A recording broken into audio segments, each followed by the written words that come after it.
കർത്താവായ യേശു ക്രിസ്തുവിൻ്റെ അതിപരിശുദ്ധമായ നാമം വാഴ്ത്തപ്പെടുമാറാകട്ടെ. ഗുഡ് സമരിറ്റൻ മിനിസ്ട്രീസ് അവതരിപ്പിക്കുന്ന വിസ്മയ സന്ദേശത്തിൻ്റെ എല്ലാ മാന്യ പ്രേക്ഷകർക്കും വേഗം വരുന്നവനായ കർത്താവായ യേശു ക്രിസ്തുവിൻ്റെ നാമത്തിലുള്ള സ്നേഹവന്ദനം. കർത്താവിൽ പ്രിയമുള്ളവരെ, വീണ്ടും നമുക്കൊരുമിച്ച് ദൈവത്തിൻ്റെ മാറ്റമില്ലാത്ത വചനം ധ്യാനിക്കുവാൻ സർവകൃപാലുവായ കർത്താവ് തന്നിരിക്കുന്ന ഈ നല്ല അവസരത്തെ ഓർത്ത് ഞാൻ ദൈവത്തെ സ്തുതിക്കുന്നു. വീണ്ടും ദൈവവചനവുമായി നിങ്ങളുടെ ഭവനങ്ങളിലേക്ക് എത്തിച്ചേരുവാൻ കർത്താവ് തന്നിരിക്കുന്ന അവസരത്തിനായിട്ട് ഞാൻ ദൈവത്തിന് നന്ദിയോടെ സ്തോത്രം ചെയ്യുന്നു. വളരെ പ്രാർത്ഥനയോടെ നമുക്ക് ഇന്നത്തെ എപ്പിസോഡിലേക്ക് വരാം. ഈ ദിവസങ്ങളിൽ നാം ഒരുമിച്ച് ചിന്തിച്ചുകൊണ്ടിരിക്കുന്ന വിഷയം പാറയെ തകർക്കുന്ന ചുറ്റിക എന്നുള്ള വിഷയമാണല്ലോ.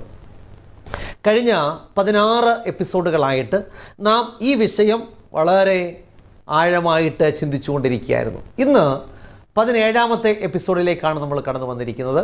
ഇന്നത്തെ 17ാമത്തെ എപ്പിസോഡിൽ നമ്മൾ ചിന്തിക്കാൻ പോകുന്നത് പാറയെ തകർക്കുന്ന ചുറ്റിക എന്ന വിഷയത്തോട് അനുബന്ധിച്ച് തിരുവചനവും രോഗസൗഖ്യവും എന്നുള്ള വിഷയത്തിൻ്റെ 3ാം ഭാഗമാണ്. കഴിഞ്ഞ 2 എപ്പിസോഡുകളിൽ തിരുവചനവും രോഗസൗഖ്യവും എന്നുള്ള വിഷയം നമ്മൾ ചിന്തിച്ചു.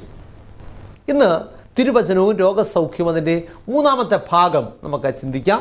വളരെ പ്രാർത്ഥനയോടെ നമുക്ക് ആയിരിക്കാം. ദൈവമായ കർത്താവ് നമ്മളെ എല്ലാവരെയും സഹായിക്കട്ടെ എന്ന് പ്രാർത്ഥിക്കുന്നു. ഇന്നത്തെ എപ്പിസോഡിലെ നമ്മുടെ ചിന്തയ്ക്കായിട്ട് നമുക്കൊരു വാക്യം വിശുദ്ധ വേദപുസ്തകത്തിൽ നിന്ന് വായിക്കാം. സങ്കീർത്തനങ്ങൾ 107 അതിൻ്റെ 20ാമത്തെ വാക്യം. 107ാം സങ്കീർത്തനം 20ാമത്തെ വാക്യം. അവിടെ ഇങ്ങനെ വായിക്കുന്നു: അവൻ തൻ്റെ വചനം അയച്ച് അവരെ സൗഖ്യമാക്കി, അവരുടെ കുഴികളിൽ നിന്ന് അവരെ വിടുവിച്ചു. ദൈവത്തിന് സ്തോത്രം. അവൻ തൻ്റെ വചനം അയച്ച് അവരെ സൗഖ്യമാക്കി, അവരുടെ കുഴികളിൽ നിന്ന് അവരെ വിടുവിച്ചു. ഇന്ന് നമ്മൾ ലോകത്തിലേക്ക് നോക്കിയാൽ രോഗങ്ങളുടെ നീർച്ചുഴിയിൽപ്പെട്ട് ആധുനിക മനുഷ്യൻ നട്ടം തിരിയുന്ന ഒരു കാലഘട്ടത്തിലാണ് ഞാൻ നിങ്ങളും ജീവിക്കുന്നത്. പല രോഗങ്ങളും മനുഷ്യൻ്റെ ആരോഗ്യത്തെ ക്ഷയിപ്പിക്കുകയും അവൻ്റെ ജീവിത കാലയളവിൻ്റെ ദൈർഘ്യം കുറയ്ക്കുകയും ചെയ്യുന്നു. മാരക രോഗങ്ങൾ അകാലത്തിൽ മനുഷ്യൻ്റെ ജീവൻ എടുക്കുന്നു. അതിനാൽ എല്ലാ കാലത്തും മനുഷ്യന് ഭീതി ജനിപ്പിക്കുന്ന ഒന്നാണ് രോഗങ്ങൾ. എന്നാൽ നമ്മുടെ രോഗങ്ങളിൽ തിരുവചനം നമുക്ക് എന്ത് പ്രത്യാശയാണ് നൽകുന്നത് എന്ന് ഇന്ന് പകൽക്കാലം നമുക്ക് ചിന്തിക്കാം. 107ാം സങ്കീർത്തനം അതിൻ്റെ 20ാമത്തെ വാക്യത്തിൽ എന്താ വായിച്ചത്? അവൻ തൻ്റെ വചനം അയച്ച് അവരെ സൗഖ്യമാക്കി, അവരുടെ കുഴികളിൽ നിന്ന് അവരെ വിടുവിച്ചു.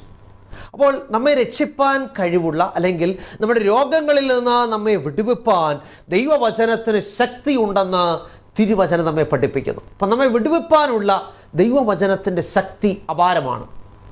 എബ്രായ ലേഖനം 4ാം അധ്യായം അതിൻ്റെ 12ാമത്തെ വാക്യത്തിൽ ദൈവവചനത്തിൻ്റെ ശക്തിയെക്കുറിച്ച് ഇപ്രകാരം രേഖപ്പെടുത്തിയിട്ടുണ്ട്. എബ്രായർ 4:12: ദൈവത്തിൻ്റെ വചനം ജീവനും ചൈതന്യവുമുള്ളതായി ഇരുവായ്ത്തലയുള്ള ഏതു വാളിനേക്കാളും മൂർച്ചയേറിയതും പ്രാണനെയും ആത്മാവിനെയും സന്ധിമജ്ജകളെയും വേർവിടുവിക്കും വരെ തുളച്ചു ചെല്ലുന്നതും ഹൃദയത്തിലെ ചിന്തനങ്ങളെയും ഭാവങ്ങളെയും വിവേചിക്കുന്നതും ആകുന്നു.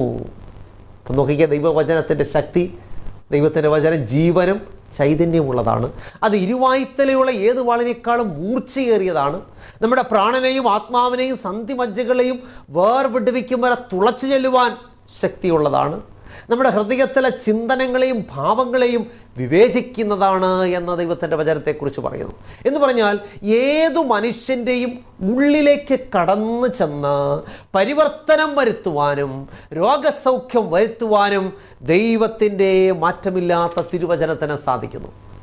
നമുക്കറിയാം, ദൈവവചനമാകുന്ന തിരുവചനത്തെ ദൈവം തന്നെ ജനത്തിന് നൽകിയപ്പോൾ, അല്ലെങ്കിൽ തൻ്റെ കൽപ്പനകളെ ദൈവം തന്നെ ജനത്തിന് നൽകിയപ്പോൾ അവരോട് അരുളി ചെയ്തൊരു പ്രധാനപ്പെട്ട കാര്യം ഇപ്രകാരമാണ്.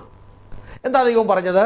ആവർത്തന പുസ്തകം 11ാം അധ്യായം അതിൻ്റെ 18 മുതൽ 21 വരെയുള്ള വേദഭാഗങ്ങൾ. ആവർത്തനം 11ൻ്റെ 18 മുതൽ 21 വരെ. അവിടെ ഇങ്ങനെ വായിക്കുന്നു: ആകയാൽ നിങ്ങൾ എൻ്റെ ഈ വചനങ്ങളെ നിങ്ങളുടെ ഹൃദയത്തിലും മനസ്സിലും സംഗ്രഹിച്ച് നിങ്ങളുടെ കൈമേൽ അടയാളമായി കെട്ടുകയും അവ നിങ്ങളുടെ കണ്ണുകൾക്ക് മധ്യേ പട്ടമായിരിക്കുകയും വേണം.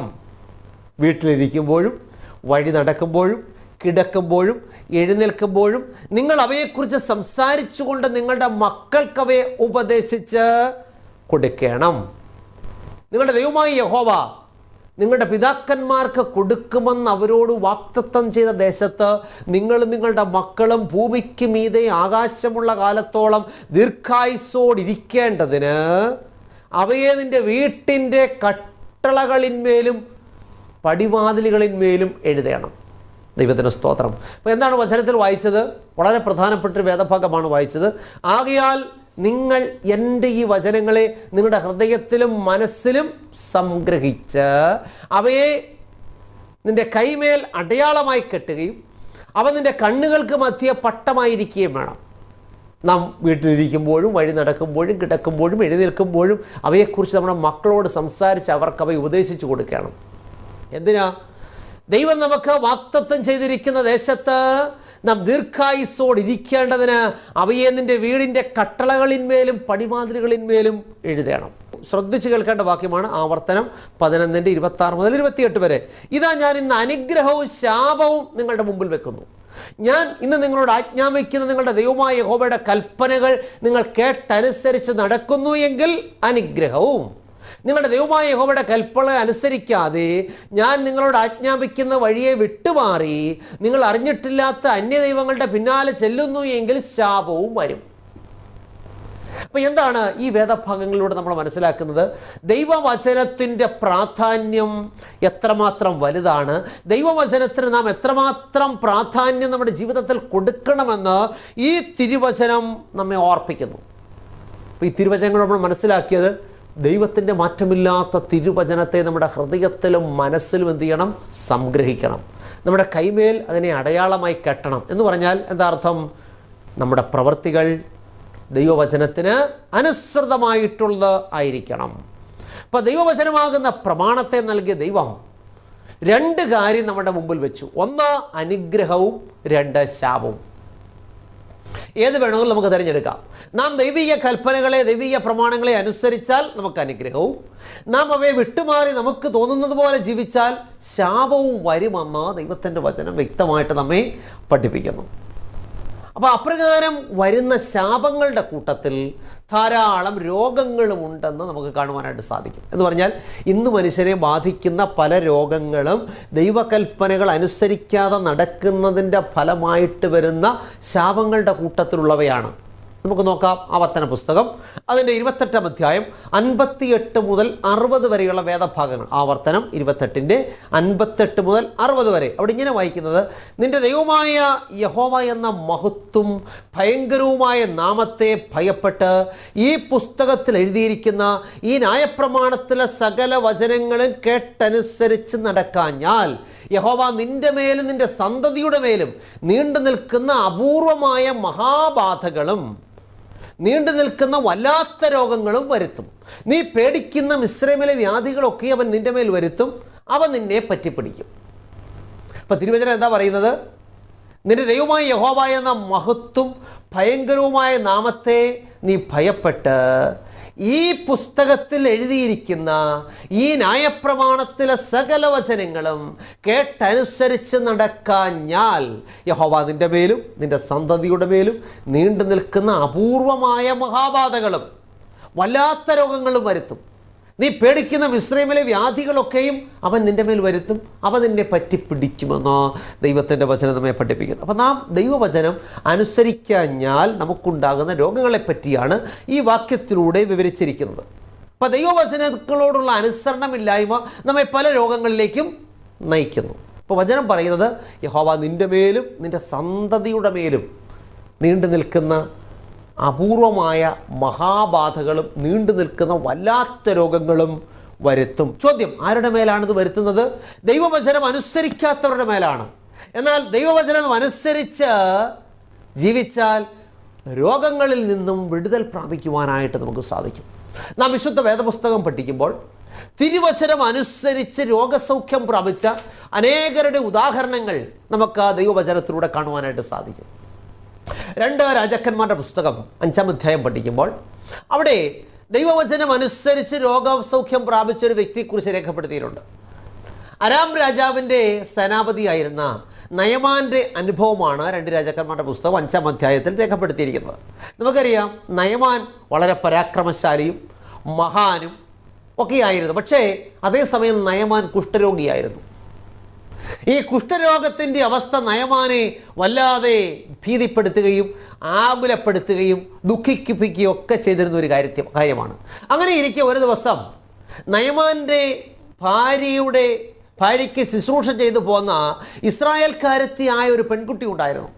അവൾ ഒരു ദിവസം തൻ്റെ യജമാനത്തിയോട് ഇപ്രകാരം പറഞ്ഞു, നയമാൻ ശമരിയിലെ പ്രവാചകൻ്റെ അടുക്കൽ ഒന്ന് ചെന്നിരുന്നു എങ്കിൽ പ്രവാചകൻ നയമാൻ്റെ കുഷ്ഠം മാറ്റിക്കൊടുക്കുമായിരുന്നു.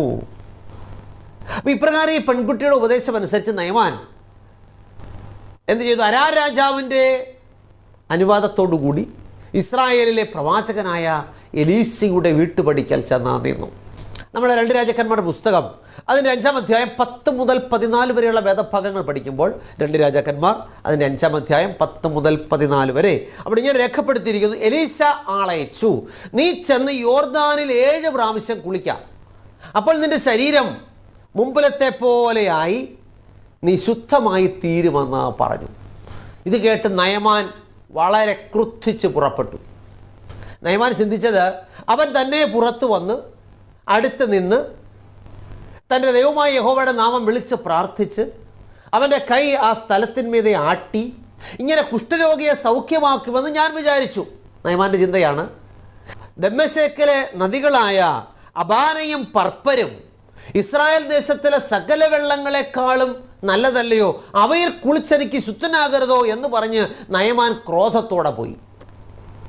ഈ സമയത്ത് നയമാൻ്റെ ഭൃത്യന്മാർ അടുത്ത് വന്ന് അവനോട്, യജമാനനെ, പ്രവാചകൻ വലിയൊരു കാര്യം നിന്നോട് കൽപ്പിച്ചിരുന്നുവെങ്കിൽ നീ ചെയ്യാതിരിക്കുമോ? പിന്നെ കുളിച്ച് ശുദ്ധനാകാം എന്ന് പറഞ്ഞാൽ എത്രയധികം എന്നാ പറഞ്ഞു. അങ്ങനെ നയമാൻ ദൈവപുരുഷൻ്റെ വചനപ്രകാരം യോർദാനിൽ ചെന്ന് 7 പ്രാവശ്യം മുങ്ങി.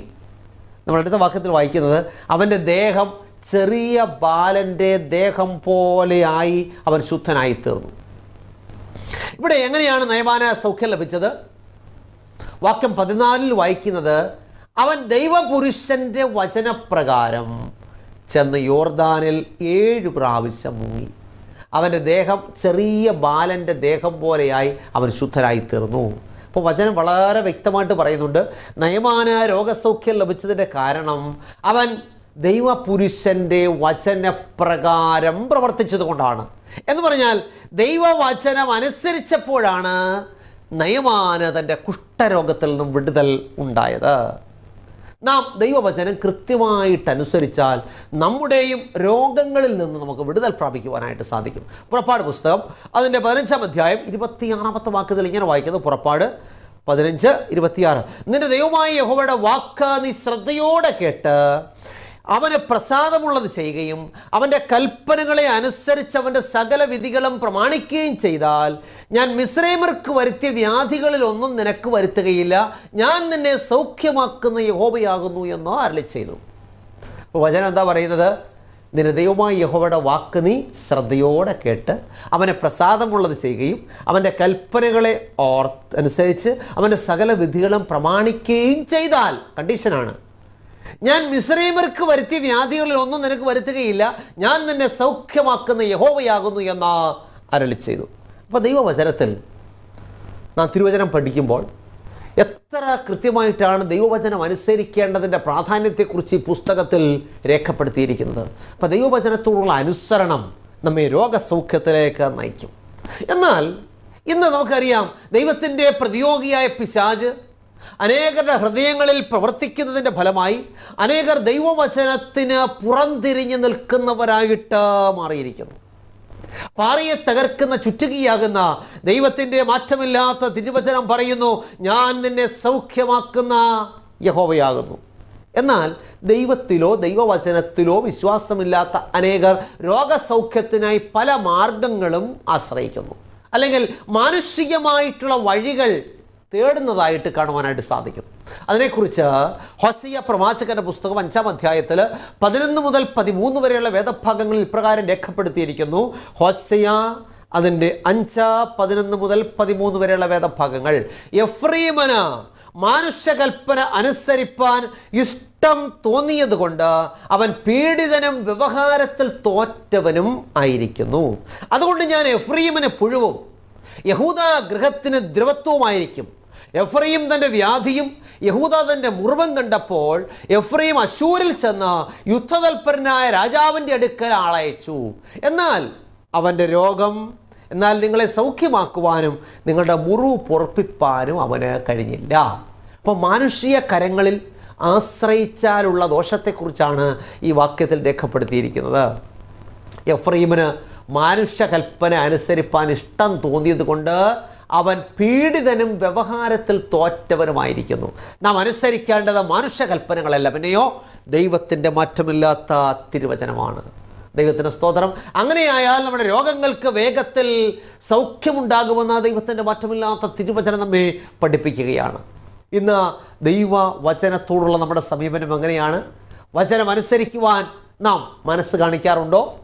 ഇപ്പോൾ രോഗസൗഖ്യത്തിൻ്റെ പേരിൽ ഇന്ന് ജനത്തെ വഞ്ചിക്കുന്ന അനേക കള്ളപ്രവാചകന്മാർ ഉണ്ടായിക്കൊണ്ടിരിക്കുന്ന ഒരു കാലഘട്ടത്തിലാണ് ഞാൻ നിങ്ങൾ ജീവിക്കുന്നത്. ഇത് ദൈവവചനത്തിൻ്റെ നിവൃത്തിയാണ്. അപ്പോൾ ദൈവവചനത്തിൽ നിന്നും മനുഷ്യനെ അകറ്റി രോഗസൗഖ്യം കാണിച്ച് അനേകരെ വഞ്ചിച്ചുകൊണ്ടിരിക്കുന്ന ഒരു കാലഘട്ടം ശരിയല്ലേ? അതിനെക്കുറിച്ച് ദൈവത്തിൻ്റെ വചനത്തിൽ ഇപ്രകാരം രേഖപ്പെടുത്തിയിട്ടുണ്ട്. അപ്പോസ്തലനായ പത്രോസിൻ്റെ 2-ാമത്തെ ലേഖനം അതിൻ്റെ 2-ാം അധ്യായം 1 മുതൽ 3 വരെ. എന്നാൽ കള്ളപ്രവാചകന്മാരും ജനത്തിൻ്റെ ഇടയിൽ ഉണ്ടായിരുന്നു. അങ്ങനെ നിങ്ങളുടെ ഇടയിലും ദുരുപദേഷ്ടക്കന്മാർ ഉണ്ടാകും. അവർ നാശകരമായ മതഭേദങ്ങളെ നുഴയിച്ച് തങ്ങളെ വിലയ്ക്ക് വാങ്ങിയ നാഥനെ തള്ളിപ്പറഞ്ഞ് തങ്ങൾക്ക് തന്നെ ശീഘ്രനാശം വരുത്തും. അവരുടെ ദുഷ്കാമ പ്രവൃത്തികളെ പലരും അനുകരിക്കും. അവർ നിമിത്തം സത്യമാർഗം ദുഷിക്കപ്പെടും. അവർ ദ്രവ്യാഗ്രഹത്തിൽ കൗശലവാക്ക് പറഞ്ഞ് നിങ്ങളെ വാണിഭമാക്കും. അവർക്ക് പൂർവകാലം മുതൽ ന്യായവിധി താമസിയാതെ വരുന്നു. അവരുടെ നാശം ഉറങ്ങുന്നതുമില്ല. ദൈവത്തിന് സ്തോത്രം. വചനം എന്താ പറയുന്നത്? എന്നാൽ കള്ളപ്രവാചകന്മാരും ജനത്തിൻ്റെ ഇടയിൽ ഉണ്ടായിരുന്നു, ഇന്നുകൊണ്ട്. അങ്ങനെ നിങ്ങളുടെ ഇടയിലും ദുരുപദേഷ്ടക്കന്മാർ ഉണ്ടല്ലോ. അവർ നാശകരമായ മതഭേദങ്ങളെ നുഴയിച്ച് തങ്ങളെ വിലയ്ക്ക് വാങ്ങിയ നാഥനെ തള്ളിപ്പറഞ്ഞ് തങ്ങൾക്ക് തന്നെ ശീഘ്രനാശം വരുത്തും. അവരുടെ ദുഷ്കാമ പ്രവൃത്തികളെ പലരും അനുകരിക്കും. അവർ നിമിത്തം സത്യമാർഗം ദുഷിക്കപ്പെടും എന്ന് ദൈവത്തിൻ്റെ വചനം പറയുന്നു. അപ്പോൾ അവർക്കുള്ള ന്യായവിധി എത്രയും പെട്ടെന്ന് വരാൻ പോവുകയാണ്. ദൈവത്തിന് സ്തോത്രം. അപ്പോൾ ഈ ഭാഗം എന്താ നമ്മളെ പഠിപ്പിക്കുന്നത്? നാശകരമായ മതഭേദങ്ങൾ ഉണ്ടാക്കുന്ന, ദ്രവ്യാഗ്രഹത്തിൽ കൗശലവാക്ക് പറഞ്ഞ് ജനത്തെ വഞ്ചിക്കുന്ന, ഇതിൻ്റെ എല്ലാം പിന്നിൽ എന്താ കാരണം? ദ്രവ്യാഗ്രഹമാണ്. വഞ്ചിക്കുന്ന, രോഗസൗഖ്യത്തിൻ്റെ പേരിൽ തട്ടിപ്പ് നടത്തുന്ന അനേക കള്ളപ്രവാചകന്മാർ ഇന്ന് ഉദയം ചെയ്തിരിക്കുന്ന ഒരു കാലഘട്ടമാണ് ഇന്നത്തെ കാലഘട്ടം. യിരെമ്യാ പ്രവാചനത്തിൽ ഇപ്രകാരം രേഖപ്പെടുത്തിയിരിക്കുന്നു. യിരെമ്യാ പ്രവാചകന്റെ പുസ്തകം 6-ാം അധ്യായം 13-14 വാക്യങ്ങൾ. യിരെമ്യാ 6:13-14 വാക്യങ്ങൾ. അവരൊക്കെയും ആബാലവൃദ്ധം ദ്രവ്യാഗ്രഹികളാകുന്നു. പ്രവാചകനും പുരോഹിതനും ഒരുപോലെ വ്യാജം പ്രവർത്തിക്കുന്നു. സമാധാനമില്ലാതിരിക്കെ സമാധാനമെന്ന് പറഞ്ഞുകൊണ്ട് എൻ്റെ ജനത്തിൻ്റെ മുറിവിനെ ലഘുവായി ചികിത്സിക്കുന്നു. എത്ര കൃത്യമാണ് ദൈവത്തിൻ്റെ വചനം! അവരൊക്കെയും ആബാലവൃദ്ധം ദ്രവ്യാഗ്രഹികൾ ആകുന്നു. അവർ എന്ത് ചെയ്യുന്നു? പ്രവാചകനും പുരോഹിതനും ഒരുപോലെ വ്യാജം പ്രവർത്തിക്കുന്നു. സമാധാനമില്ലാതിരിക്കെ സമാധാനം എന്ന് പറഞ്ഞുകൊണ്ട് അവർ എൻ്റെ ജനത്തിൻ്റെ മുറിവിനെ ലഘുവായി ചികിത്സിക്കുന്നു. അപ്പം ദൈവത്തോടും ദൈവവചനത്തോടും മറുതലിച്ച് നിൽക്കുന്നവരുടെ എണ്ണം ഇന്ന് ഏറ്റവും വർദ്ധിച്ചു പെരുകിയിരിക്കുന്ന ഒരു കാലഘട്ടത്തിലാണ് ഞാൻ നിങ്ങളും ജീവിക്കുന്നത്. അപ്പം ഇത്തരക്കാരുടെ എണ്ണം എല്ലാ കാലത്തും ലോകത്തിലുണ്ടായിരുന്നു. ഇത് ഇന്നത്തെ കാലത്ത് മാത്രമല്ല, എല്ലാ കാലത്തും ദൈവത്തോടും ദൈവവചനത്തോടും മറുതലിക്കുന്നവർ ധാരാളമാണ്. നമുക്കറിയാം, ദൈവത്തോടും ദൈവവചനത്തോടും മറുതലിച്ച അനേകരുടെ ജീവിത അനുഭവങ്ങൾ ചരിത്രത്തിൻ്റെ താളുകൾ രേഖപ്പെടുത്തിയിട്ടുണ്ട്. വോൾട്ടയറിനെ കുറിച്ച് നമ്മൾ കേട്ട് കാണും. ദൈവത്തോടും ദൈവവചനത്തോടും മത്സരിച്ചവൻ, തിരുവചനത്തിനെതിരെ പടനയിച്ചവൻ, അവസാനം തൻ്റെ രോഗത്തിന് മുന്നിൽ ഭയചകിതനായി തൻ്റെ നിരീശ്വരവാദം തെറ്റായിപ്പോയി എന്ന് ചിന്തിച്ചു. രോഗക്കിടക്കയിലായിരിക്കുമ്പോൾ വോൾട്ടയർ തൻ്റെ ശിഷ്യന്മാരോട് പറഞ്ഞു, ക്രിസ്തീയ വിശ്വാസമുള്ള ഒരാത്മീയ ഗുരുവിനെ വിളിച്ചുകൊണ്ടുവരണം. എന്നാൽ ശിഷ്യന്മാർ അത് കേട്ടതായി പോലും നടിച്ചില്ല. കാരണം അങ്ങനെ ചെയ്താൽ അവരുടെ നിരീശ്വരവാദത്തിന് പിന്നെ എന്തർത്ഥമാണുള്ളത്? അതവർക്ക് അപമാനമായിട്ട് തോന്നി. തന്നെ ചികിത്സിക്കുന്ന ഡോക്ടറോട് വോൾട്ടയർ പ്രകാരം ചോദിച്ചു, എനിക്കൊരു മാസം കൂടെ ആയുസ് നീട്ടി കിട്ടുമോ? അപ്പോൾ ഡോക്ടർ ചോദിച്ചു, എന്തിനാണ്? കർത്താവായ യേശു ക്രിസ്തുവിലൂടെയും ദൈവവചനത്തിലൂടെയും മാത്രമേ രക്ഷയുള്ളൂ എന്നെനിക്ക് ലോകത്തോട് വിളിച്ചു പറയണം. അപ്പോൾ ഡോക്ടർ പറഞ്ഞു, താങ്കൾ വളരെ വൈകിപ്പോയി. ഇത് കേട്ട് നിരാശയും ദുഃഖവും നിറഞ്ഞ വോൾട്ടയർ ഇപ്രകാരം വിളിച്ചു പറഞ്ഞു, അയ്യോ, ഞാൻ ആശ്രയമില്ലാത്തവനായി നരകത്തിലേക്ക് പോകുന്നുവല്ലോ. നോക്കിക്കേ, ദൈവത്തോട് മറുതലിച്ച, ദൈവവചനത്തോട് മറുതലിച്ച ഒരു മനുഷ്യൻ്റെ അതിദാരുണമായിട്ടുള്ള അന്ത്യം. നമ്മുടെ രോഗങ്ങളിൽ നിന്നും വിടുതൽ പ്രാപിക്കണമെങ്കിൽ നാം ദൈവത്തിൻ്റെ മാറ്റമില്ലാത്ത തിരുവചനത്തിൽ ആശ്രയിക്കുന്നവരായിരിക്കണം. ദൈവത്തിൻ്റെ മാറ്റമില്ലാത്ത തിരുവചനം അനുസരിക്കുന്നവരായിട്ട് മാറണം. യിരെമ്യാ പ്രവാചകന്റെ പുസ്തകം 15-ാം അധ്യായം 16-ാമത്തെ വാക്യത്തിൽ ഇങ്ങനെ രേഖപ്പെടുത്തിയിരിക്കുന്നു. യിരെമ്യാവ് 15:16, ഞാൻ നിന്റെ വചനങ്ങളെ കണ്ടെത്തി ഭക്ഷിച്ചിരിക്കുന്നു, അവ എൻ്റെ ഹൃദയത്തിന് ആനന്ദവും സന്തോഷവുമായി. സൈന്യങ്ങളുടെ ദൈവമായ യഹോവേ, നിന്റെ നാമം എനിക്ക് വിളിക്കപ്പെട്ടിരിക്കുന്നുവല്ലോ. ഇപ്പോൾ ഇവിടെ എന്താ പ്രവാചകൻ പറയുന്നത്? ഞാൻ നിന്റെ വചനങ്ങളെ കണ്ടെത്തി ഭക്ഷിച്ചിരിക്കുന്നു, അവ എൻ്റെ ഹൃദയത്തിന് സന്തോഷവും ആനന്ദവുമായി. അപ്പോൾ ജീവിതത്തിൽ സന്തോഷം ഉണ്ടാകണമെങ്കിൽ, ആനന്ദം ഉണ്ടാകണമെങ്കിൽ ഈ ദൈവവചനത്തെ കണ്ടെത്തി ഭക്ഷിക്കേണ്ടിയിരിക്കുന്നു. ദൈവത്തിന് സ്തോത്രം. ഇപ്പോൾ ദൈവനാമത്തിലും ദൈവവചനത്തിലും നമുക്ക് എന്തുണ്ട്? വിടുതലുണ്ടെന്ന് ദൈവത്തിൻ്റെ വചനം പറയുന്നു. ദൈവത്തിൻ്റെ നാമത്തിലും ദൈവവചനത്തിലും നമുക്ക് വിടുതലുണ്ട്. ഹോസിയ പ്രവാചകൻ ഇങ്ങനെ രേഖപ്പെടുത്തി 6-ാം അധ്യായം 1-2 വാക്യങ്ങൾ. ഹോസിയ 6:1-2 വാക്യങ്ങൾ. വരുവീൻ, നാം യഹോവയുടെ അടുക്കലേക്ക് കയറി ചെല്ലുക, അവൻ നമ്മെ കടിച്ചു കീറിയിരിക്കുന്നുവല്ലോ, അവൻ സൗഖ്യമാക്കും. ദൈവത്തിൻ്റെ സ്തോത്രം. നോക്കിക്കേ, അവൻ സൗഖ്യമാക്കും. അവൻ നമ്മെ അടിച്ചിരിക്കുന്നു, അവൻ മുറിവ് കെട്ടും. 2 ദിവസം കഴിഞ്ഞിട്ട് അവൻ നമ്മെ ജീവിപ്പിക്കും. 3-ാം ദിവസം അവൻ നമ്മെ എഴുന്നേൽപ്പിക്കും. നാം അവൻ്റെ മുമ്പാകെ ജീവിക്കുകയും ചെയ്യും. അപ്പോൾ നോക്കി, ദൈവത്തിൻ്റെ അടുക്കിലേക്ക് വന്നാൽ, ദൈവവചനത്തിലേക്ക് വന്നാലുള്ള വിടുതലിനെ കുറിച്ചാണ് പറയുന്നത്. വരുവിൻ, നാം യഹോവയുടെ അടുക്കിലേക്ക് കയറി ചെല്ലുക, അവൻ നമ്മെ കടിച്ച് കീറിയിരിക്കുന്നുവല്ലോ, അവൻ നമ്മെ സൗഖ്യമാക്കും. അവൻ നമ്മെ അടിച്ചിരിക്കുന്നു, അവൻ നമ്മുടെ മുറിവ് കെട്ടും. 2 ദിവസം കഴിഞ്ഞിട്ട് അവൻ നമ്മെ ജീവിപ്പിക്കും. 3-ാം ദിവസം നാം അവൻ്റെ മുമ്പാകെ എഴുന്നേറ്റ് ജീവിക്കുമെന്ന് ദൈവത്തിൻ്റെ വചനം നമ്മോട് പറയുന്നു. അപ്പം ദൈവത്തിലേക്കും ദൈവവചനത്തിലേക്കും നാം മടങ്ങി വന്നാൽ ഇന്ന് പകൽക്കാലം പറയട്ടെ, നമുക്ക് വിടുതലുണ്ട്. സ്തോത്രം. പാറയെ തകർക്കുന്ന ചുറ്റുകയാകുന്ന ദൈവത്തിൻ്റെ മാറ്റമില്ലാത്ത തിരുവചനം നമ്മോട് പറയുന്നു. സങ്കീർത്തനം 107:20, അവൻ തൻ്റെ വചനമയച്ചവരെ സൗഖ്യമാക്കി, അവരുടെ കുഴികളിൽ നിന്ന് അവരെ വിടുവിച്ചു. എന്നെ കേൾക്കുന്ന പ്രിയമുള്ളവരെ, വചനമത്ര കൃത്യമായിട്ട് നമ്മോട് പറയുന്നു. ദൈവത്തിൻ്റെ മാറ്റമില്ലാത്ത തിരുവചനം അയച്ച് നമ്മെ സൗഖ്യമാക്കുന്നൊരു ദൈവമുണ്ട്. ഈ വചനത്തിൻ്റെ ശക്തി അപാരമാണ്. ഈ വചനത്തിൻ്റെ ശക്തി വർണ്ണനാതീതമാണ്. ഇതിലാശ്രയിച്ചാൽ, ഇതനുസരിക്കാൻ തീരുമാനിച്ചാൽ നിങ്ങളുടെ രോഗങ്ങൾക്ക് സൗഖ്യമുണ്ടാകുമെന്ന് ദൈവത്തിൻ്റെ വചനം പറയുന്നു. അവൻ തൻ്റെ വചനം അയച്ചവരെ സൗഖ്യമാക്കി, അവരുടെ കുഴികളിൽ നിന്നവരെ വിടുവിച്ചു. ഇന്ന് നമ്മളായിരിക്കുന്ന കുഴികളിൽ നിന്ന്, ഇന്ന് നമ്മളായിരിക്കുന്ന രോഗബന്ധനത്തിൽ നിന്ന് വിടുതൽ പ്രാപിക്കുവാൻ ആഗ്രഹിക്കുന്നുവെങ്കിൽ ദൈവവചനത്തിലേക്കും ദൈവവചനം നിർദ്ദേശിക്കുന്ന ദൈവത്തിൻ്റെ പ്രമാണത്തിലേക്കും നമ്മൾ കടന്നു വരേണ്ടിയിരിക്കുന്നു. എത്ര പേർ തീരുമാനമെടുക്കും? ഞാൻ പ്രാർത്ഥിക്കാൻ പോവുകയാണ്. കർത്താവേ, അവിടുത്തെ മാറ്റമില്ലാത്ത തിരുവചനത്തെ അവഗണിക്കാതെ, തിരുവചനം ഉൽപ്പത്തി മുതൽ വെളിപ്പാട് വരെയുള്ള 66 പുസ്തകങ്ങളിൽ അടങ്ങിയിരിക്കുന്ന ദൈവിക ഉപദേശത്തിനനുസരിച്ച് ജീവിപ്പാൻ നമ്മൾ തീരുമാനമെടുത്താൽ, ഇത് ദിനംതോറും വായിച്ച് ധ്യാനിച്ച് നല്ല തീരുമാനത്തോടെ ജീവിച്ചാൽ നമ്മെ വിടുവിക്കുന്നൊരു കർത്താവുണ്ട്. ഞാൻ പ്രാർത്ഥിക്കാൻ പോവുകയാണ്. കണ്ണുകളടയ്ക്കാൻ പ്രാർത്ഥിക്കാം. അടിയങ്ങളെ സ്നേഹിക്കുന്ന ഞങ്ങളുടെ നല്ല ദൈവമേ, സ്വർഗ്ഗസ്ഥ പിതാവേ, ഇന്നടികളെ കേൾപ്പിച്ച മാറ്റമില്ലാത്ത തിരുവചനത്തിനായിട്ട് സ്തോത്രം. കർത്താവേ, അവിടുത്തെ വചനം അയച്ച് അവിടുന്ന് അടിയങ്ങളെ വിടുവിക്കുന്നു എന്നും അടിയങ്ങളുടെ കുഴികളിൽ നിന്നും അടിയങ്ങളെ രക്ഷിക്കുന്നു എന്നും തിരുവചനത്തിലൂടെ അടിയങ്ങളെ കേൾപ്പിച്ച കൃപകൾക്കായിട്ട് നന്ദിയോടെ സ്തോത്രം. കർത്താവെ, അടിയങ്ങളെ രക്ഷിപ്പാൻ കഴിവുള്ള ദൈവവചനത്തിൻ്റെ ശക്തി എത്ര വലിയതാണെന്ന് ഇന്നടിയങ്ങളെ മനസ്സിലാക്കിച്ച കൃപയ്ക്കായിട്ട് സ്തോത്രം. വചനം കേട്ട എല്ലാ പ്രിയപ്പെട്ടവരെയും കർത്താവ് അനുഗ്രഹിക്കണമേ. കർത്താവെ, വചനം കേട്ടുകൊണ്ടിരിക്കുമ്പോൾ തന്നെ ഇന്ന് പകൽക്കാലം അനേകർ വിടുതൽ പ്രാപിക്കുവാൻ, ദൈവവചനത്തിൻ്റെ ശക്തി അനുഭവിച്ചറിയുവാൻ എൻ്റെ കർത്താവ് സഹായിക്കണമേ. തിരുസാന്നിധ്യം കൊണ്ട് അടികളെ നിറയ്ക്കണമേ. കഷ്ടതയിലും ഭാരങ്ങളിലും പ്രയാസങ്ങളിലും എല്ലാ ജീവിതത്തിൻ്റെ പ്രതിസന്ധികളിലും ഇരിക്കുന്ന എല്ലാ പ്രിയപ്പെട്ടവരോടും കർത്താവ് മനസ്സലിയണമേ. ഈ നാളുകളിൽ തിരുവചനത്തിൻ്റെ ശക്തി അവരുടെ ജീവിതത്തിൽ അനുഭവിച്ചറിയുവാൻ എൻ്റെ കർത്താവ് സഹായിക്കണമേ. എല്ലാ മാനവും മഹത്വം കർത്താവ് എടുക്കണമേ. യേശു ക്രിസ്തുവിൻ്റെ ധന്യമുള്ള നാമത്തിൽ താഴ്മയായിട്ട് യാചിക്കുന്നു. അടിയങ്ങളുടെ പ്രാർത്ഥന കേൾക്കണം നല്ല പിതാവേ, ആമേൻ. കർത്താവിൽ പ്രിയമുള്ളവരെ, ദൈവമായ കർത്താവ് നമ്മളെല്ലാം അനുഗ്രഹിക്കട്ടെ. കേട്ട വചനം നമുക്ക് ഏറ്റവും അനുഗ്രഹമായിട്ട് തീരട്ടെ. എല്ലാ ഞായറാഴ്ചയും രാവിലെ 6:30 ജയ് ഹിന്ദ് ചാനലിലുള്ള ഈ സംപ്രേഷണം നിങ്ങൾ കേൾക്കുവാൻ കാണുവാൻ മറക്കരുത്. മറ്റുള്ളവരോട് പറയണം.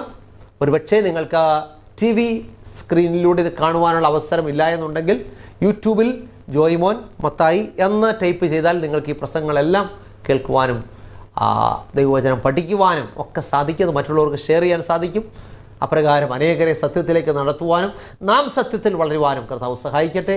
എല്ലാവർക്കും അനുഗ്രഹിക്കപ്പെട്ട നല്ല ഒരു ദിവസം ആശംസിക്കുന്നു. ദൈവമായ കർത്താവ് നമ്മളെ എല്ലാവരെയും സഹായിക്കുമാറാകട്ടെ. ആമേൻ. ശ്രീ പേരകത്ത് ചെറിയാൻസ്കറിയ എഴുതിയ ഒരു ഉത്തമ ഗ്രന്ഥം ഞങ്ങൾ അവതരിപ്പിക്കുന്നു. ഇത് തിരുവചന സത്യം. ക്രൈസ്തവ ലോകത്ത് പരക്കെ പ്രചരിക്കുന്ന അബദ്ധ ഉപദേശങ്ങളും സംശയങ്ങളും വചന അടിസ്ഥാനത്തിൽ ദൂരീകരിക്കുന്ന ഒരു ഗ്രന്ഥമാണിത്. ദൈവത്തിൻ്റെ അരുളപ്പാടുകൾ സാർവത്രികമാണെന്നും അത് നിത്യമാണെന്നും ലളിതമായും യുക്തിഭദ്രമായും അവതരിപ്പിക്കുന്ന ഈ ഗ്രന്ഥത്തിന് 130 രൂപയാണ് വില. എന്നാൽ ഞങ്ങളിത് തികച്ചും സൗജന്യമായി നിങ്ങൾക്ക് അയച്ചു തരുന്നു. നിങ്ങളുടെ പൂർണ്ണമായ മേൽവിലാസം ഇനി പറയുന്ന നമ്പറിൽ SMS ചെയ്യുക. നമ്പർ 9847906636. പ്രവചന ശബ്ദം ക്രൈസ്തവ കുടുംബമാസിക. തിരുവചനത്തിലെ കാണാപ്പുറങ്ങൾ നമുക്ക് കാട്ടിത്തരുന്ന ഉത്തമ ക്രൈസ്തവ കുടുംബ മാസിക. സമകാലിക സംഭവങ്ങൾ, ആരോഗ്യ ശാസ്ത്രം, പ്രവചനങ്ങൾ എന്നിവ കോർത്തിണക്കി ഉൾക്കാമ്പുള്ള ലേഖനങ്ങൾ ഇതിൽ ലേഖനം ചെയ്തിരിക്കുന്നു. വരിക്കാരാകാൻ ആഗ്രഹിക്കുന്നവർ ഇനി പറയുന്ന നമ്പറിൽ SMS ചെയ്യുക. നമ്പർ 9495955082. വാർഷിക വരിസംഖ്യ വെറും 150 രൂപ മാത്രം.